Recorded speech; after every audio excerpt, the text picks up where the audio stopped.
Welcome to Yoga Teacher Journeys, your podcast for all things yoga and mindful living. I'm Claire. And I'm Bianca, and we're two yoga teachers sharing the insights and wisdom we've picked up along our journey so far. Whether you're thinking about teacher training or exploring yoga as a way of life, join us weekly for inspiring conversations. Let's go on this journey together. Hello, everybody, and welcome to episode 14. Yay! Claire's the one that does the numbers. and all the organising for that matter. It's so good to be back here after doing our collaborative podcast last week. Yes. Yeah, with the Trauma Healing Queens. We can maybe link that in the show notes for anyone that might want to have a little listen to that, because that was a beautiful episode where we spoke about how yoga can really help you through challenging times in your life. So I would recommend all of our listeners here to go and have a little listen to that one as well. But how are you this week, Claire? I'm good. I'm excited to talk about ego. I think it's going to be a really big topic. And I was when I was reading about it again, I went through my notes from our yoga teacher training. I remember how different it was to really understand what it was all about, because people talk about ego quite casually in life. Like, he's got such a big ego. That's maybe something that people say. Or, oh, the way that person's behaving, it must all be because of their ego. And it's not really seen as a positive thing either. So yeah, but no, I've been good. I did a little spontaneous trip to Italy, went to Bari in southern Italy and just walked and ate and journaled, and it was amazing. And I feel really refreshed now, and I've got a great new change in perspective. So really happy. How are you? Amazing. So I am in, where am I? Manjam, which is in North Goa. And I've been here for like 3 weeks now. I'm going to be here for the next 3 weeks as well. And I'm getting into like my yoga practice in the morning. I'm going in. So this morning, my morning was yoga practice 7:30. I then had breakfast with the guys at the yoga school. I then walked down the beach, got in the sea, did some journaling, came back, did a bit of cleaning actually in the flat that we're living in. Did some cleaning. That felt good. Did some washing. And then I've taken a walk. I'm in this beautiful jungle office now where I've got obviously podcast recording with you. So my day's like I'm settling in very well. Like I feel like it's taken me probably 3 weeks to find the flow. But I feel like I'm letting go. I am definitely in more of a flow now, and it feels really beautiful to be able to share from this space. Sounds amazing. Yeah. I must say I am a little jealous of my office. It's nice, hey? It's really nice. But our topic today actually, it's been a very interesting week for me because I feel like lots has been coming to the surface for me to release, to process and to release. And our topic today of ego actually links in really well with the experiences that I've been having, because all of these things that are coming to the surface, which I'm now able to witness because of all my yoga practice and my meditation practice, is what I know now is ego, right? Like you were saying previously, like ego maybe used to mean, oh, that guy has got such a big ego. It's always a man with an ego, isn't it, that we hear of? I know. They've got a big ego, and like, what does that even mean? So knowing what we know now after doing our 200 hour and just even then the trauma healing work and everything that I've done, all the studies, being able to get a much clearer picture on what ego actually means helps us to understand how it might hold us back, and then how we can then maybe manage it, and how we actually do need the ego. We're not trying to get rid of the ego.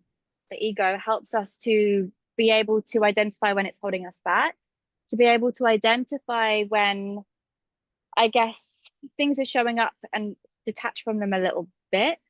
It helps us to actually just is managing the ego, isn't it? And we need it. Making friends with the ego. Yeah, absolutely. Okay, so let's talk about actually what is the ego? What have we learned over the last few years with studying, obviously, the 200-hour yoga, and then with all the coaching and whatnot training that I've done, and then just life experiences in general. So how would I describe ego to someone? I guess it's that sense of I.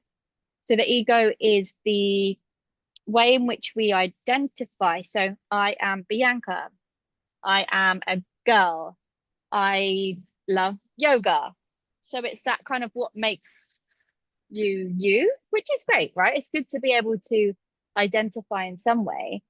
I think the way that the ego, this sense of I, can limit us is when we attach something. That one of the beliefs that I used to have was I am fat, I am not worthy, I am. And we're attaching, we're identifying with this kind of sense of I. So the ego is built up from all the beliefs that we've learned when we were younger, any traumas that we've had in our lives, the families that we get born into. All of this information is kind of stored within us, and that is what makes up the ego, right? So we are born as pure consciousness, pure love, right? We go through human life, childhood, beliefs, behaviors, traumas, everything is then imprinted. And these things are what create this sense of I, this ego, right? And when we start bringing more awareness to it is when we can start managing it in a way that can actually help us flow through life rather than feel resistance in life. So if you're someone who feels like they're a bit stuck, or they feel like they're repeating all of these patterns and these cycles, it could be well worth you just exploring a little bit about, gaining some more awareness of yourself, like what actually is me and what is the ego, what is learned. So does that make sense? I've just gone on a bit of a ramble there. How would you explain what ego is? Simple terms. I think it's all of those things. It's ultimately the attachment to yourself. It's attachment to your thoughts about yourself, your sense of accomplishment, external validation, and that attachment can also be hindering because it might stop you from being able to flourish or grow as a person because you're so attached to those things. And as you say, like when you grow up, if someone in your family, for instance, might keep repeating to you a certain thing, like, I don't know, your relationship with food. Let's say your grandmother always told you that you're eating too much and that you need to stop eating this and stop eating that, and that you're not healthy weight. You are going to be so attached to that thought that even as an adult, you feel like that's who you are, but it's not necessarily who you are. That sense of attachment is difficult. The other thing is that I and yourself, the sense of I-ness is, this was said to us during our yoga teacher training, is the thoughts in your mind. So, you say we go on a train of thoughts. So if you imagine a physical train with the carriages and you hop on the train and it's like thought after thought after thought, and you keep, you're going around and you're just on that train of thought. Well, actually, the space between the carriages, the silence between all the thoughts, is where you want to get to kind of calm it all down, become self-aware, noticing those thoughts around you, and being able to detach and calm all of that down. And then that's where you can start to sort of detach and observe the ego. There's a lot to be said about it. And I also think that another thing around ego is when you feel like, why is this other person doing this to me? Why is this person acting in such a way? People's actions are a lot more about themselves. Most of the time, it's all about us. It's about I. And so if I'm going to act in a certain way, it's not because of you, really. And when we say, oh, this person is so important to me, I love them, you love the way they make you feel. You love what they bring to you as I. Even in grief, when we lose someone, we're sad this person is gone, but what we're really sad about is what you have lost. Like, you've lost something, the sense of I. So it's a really interesting concept. Oh, we could like literally deep this one. This could maybe be, can definitely be something that we can come back to. I guess what I'd like to delve into a little bit more is what we learned in our yoga teacher training, is where the ego is often seen as the source of suffering in human experience, right? Because like what you were saying there, it's the desires, it's the attachment, it's the avoidance. All of those things are the things that cause us to suffer in this human life. So if we can bring more awareness to the way that we are clinging, the way that we are avoiding what our desires are, we can then start learning how to manage the ego in a way that is more balanced. If you are really, really identifying with that sense of you're probably going to feel quite a lot of resistance to life. And I know when I start working with life coaching clients, they are so like, I am this, I am that, I am this, right? So when you can start putting some space between you and that I, is when you can actually start making changes. It's when you can actually be more present, because you can start connecting more back to the body rather than living in the mind space, you know? It's when there can be less comparison, there can be more love, basically, when you can manage the ego, because ego tries to separate. And when we can actually see that this is surface level stuff, right, we can start to see below the surface. And when we go below the surface, we realize that we're actually all really connected. So anything you'd add to that? How does ego like, show up on the mat? No, I'm just like glancing at my notes because I'm always so prepared. So yeah, something we haven't spoken about, how does ego show up on the mat? And that can manifest itself as we're trying to do every pose in the most kind of powerful, extreme, intense. For example, it could be that the teacher tells you, this is option A, option B, option C, take whichever is best for you today, and you feel like, I have to take option C. It's the hardest, sorry, but it's what I view as the hardest. I'm a yogi, I can do this, I'm strong, da da da da da. But that is not the right asana for you at that point in time. And so you're fighting it, you're fighting the practice, you're fighting the physical practice. Your ego is taking over your practice, when actually surrendering into the option A or B, let's say, and truly being into your body, present, breathing, etc., is where you will actually flow through a lot better and detach from that ego. And I've caught myself as well thinking about this, like, you know, how much more should I push? And it's really hard. You need to be in tune with your body. And it's, again, that self-awareness is one of the ways to address the ego. The detachment we spoke about, the self-awareness as well. There's also the humility side of things, so being kind to yourself. And so I think that comes a lot in meditation again. So in the yoga practice, when you are meditating and you have all these thoughts, your train of thoughts are coming in and out, and you notice them and you think, okay, I have to bring it back to the point of concentration. And you almost tell yourself, oh, I can't meditate. I just have too many thoughts. I can't do this. Again, you're fighting it and you're fighting your ego, when actually a sense of kindness to yourself and say, okay, I have many thoughts.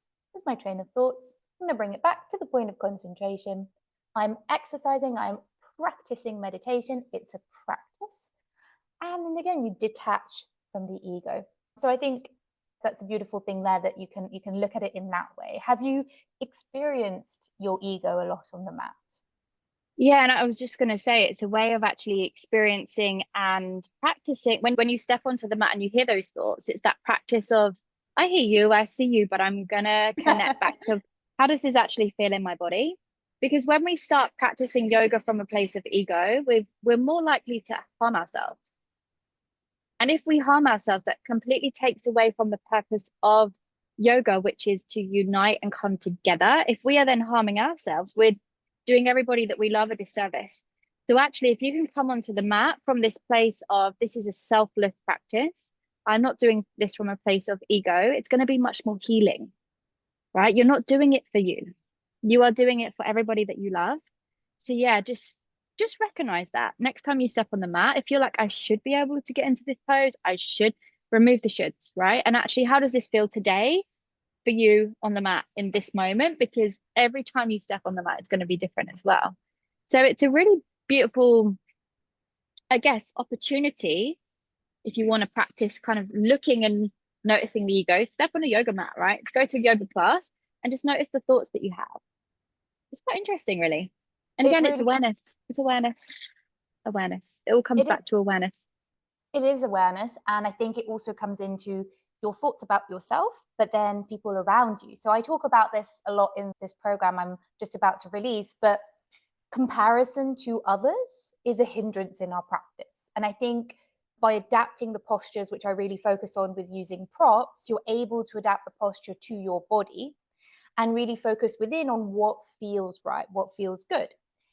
letting go of the comparison is truly healing. And I felt the comparison a lot because I'm not very naturally flexible. And even during our yoga teacher training, I remember this specific practice where we were doing a lot of asanas, which required a lot of flexibility. And I just felt like, I can't do this. I can't do any of this. And it just felt awful. But you need to go beyond that, and you need to find how can you do the practice for yourself. And so really detaching from those thoughts is a practice. Yeah, but and it meaning anything about who you are, right? Mm-hmm. Because this is the thing, I think when we're very attached to our ego, we can get stuck in these self-perpetuating loops of shame, and it's not a nice space to be in, because then we just get really rigid and stuck. And so if we want to flow more freely through life, if we want to have clarity and compassion, management of the ego is kind of essential, I would say. Absolutely. And another way to address it, perhaps through journaling, could be a prompt could be something like, I am not my thoughts, I am the observer of my thoughts. And I think really repeating that to yourself and acknowledging it, being aware of it, is truly freeing. It's that I am having the thought that, so the thought is not who you are. The emotions are not who you are. You're not your body either. You're not any of those things. And once you can detach from that a little, isn't it? It's just a beautiful space to be in. I mean, my ego, like I was saying this week, there's been so much coming to the surface, but with the practice of meditation, with the practice of yoga, with the practice of this self-inquiry work that we do as part of our yoga practice, I am able to become this witness of these things that are coming up. And when you can become the witness, you can then sit. I mean, it's uncomfortable as hell, right? When these things come to the surface, but you can sit and witness and remind yourself, this is not who I am. These things are coming to the surface to be processed and to be released, because we know that we can't avoid. If there's stuff that needs to come up, it needs to come up, right? The only way out is to go back through it. But yoga just helps us to kind of soften and ease our way through this healing journey that we're all on together. And yeah, I don't know where I would be without the yoga, to be honest. Same. We love yoga. Oh, well, I think that covers a lot of it. Was there anything else? I really can't think of. I mean, ego is addressed in the yoga philosophy. It's known as asmita. It's part of the 5 kleshas, which are the different obstacles that we face in life. So there's another 4 that we could look at some point. And it's part of Patanjali's Yoga Sutras. So if you want to read more about it in a yoga philosophy way, you can go and check that out as well. Of course. And I think just to finish, we don't want to be hating on the ego. We actually want to build this relationship with it. So I would love for our listeners to just think about, I feel that frustration, right? That people come, they're like, why do I keep repeating this pattern? Why am I doing this? Once we can soften and almost make friends with this part of ourselves, things become a lot more flowy, and I guess, what would the word be? Life is easier when you can build this relationship with this part of yourself, because it is a part of the human experience, right? It's not who you are, but it's part of, we're living a human experience. So if we can have a healthy, balanced relationship with the ego, actually it can really help us in our lives. So we're not trying to get rid of the ego because we need it, because we're living a human life. Yes, and we can't get rid of it. It is also useful as well, right? You need a sense of like being proud of who you are. Yeah. Just show up. I think that ego has been quite challenging more and more because of social media, because of putting ourselves out there. And what does that mean? People are judging you, people are commenting so easily without any consequences. I was listening to this podcast and people were saying, people in real life to your face are lovely. Put them online and they can be horrible people because they can just hide behind the screen and focus on the negativity and spiral into that. And it's just not healthy, and it's just not useful for the ego. But actually making yourself feel good, taking the time to take care of yourself, getting dressed in the morning, all of this, these are good things for your ego, because that helps you show up as a human being and be part of that human experience. Yeah, and I think as well, this ego, all the beliefs, all of the experiences that we've had in our past, they don't define us, and we can rewire and, I guess, retrain and create new pathways and create new stories, create new beliefs. So just because something happened to you in the past, or you have these stories and things, that's not it. You know what I mean? So this process is about recognizing the ego and then creating new stories that align with this person that you do really want to be, because nothing's fixed. It's all changing all of the time. We need the ego. We do. If we want to just live, we want to live, right? Practical living. We need it. So thank you, ego. Thank you, ego. And yeah, let's only build those positive stories in our minds. Yeah. Yes. Love it. Amazing. All right. Well, I think that's it. And next week, we are going to do a little pause on all the themes and just a little recap of where are we on our journey as teachers? What is happening in our lives a little more as yoga teachers, because we're in very different places at the moment. So I think it's going to be really interesting for our listeners. And yeah, I think that's it.